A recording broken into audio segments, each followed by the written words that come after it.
Hello everyone, welcome to this Excel productivity tips. So today I'm going to teach about how to pick a reference number in the bank statement file. Okay, I have the Excel sheet like this with the date, description, amount and debit and credit. So I want to find the reference number. So the reference number is available in the description column. So the reference number which contains of the 12-digit number.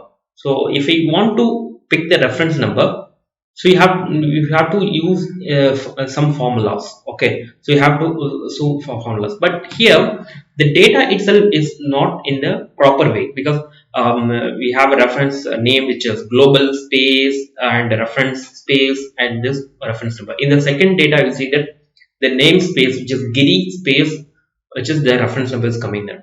So the data is not proper, it is some unorganized thing. Okay, so in by if you look in this data, many of them are doing this way is a manual thing. So I will give you one of the important tips to you to how to overcome like this and how to update this reference number in a very easiest way and very simple method.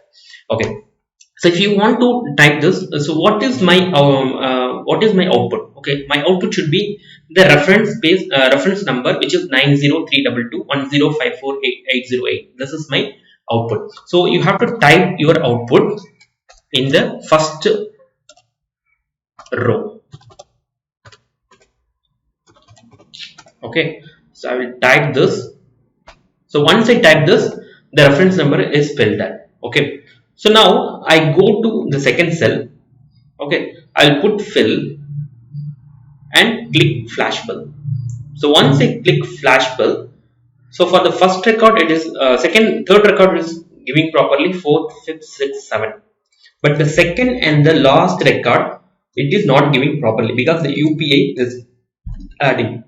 So why this is happening? Because the system is thinking that the reference number is continuously starting from 902 continuously till UPI. So we have to train again this Excel to not to capture this /UP again.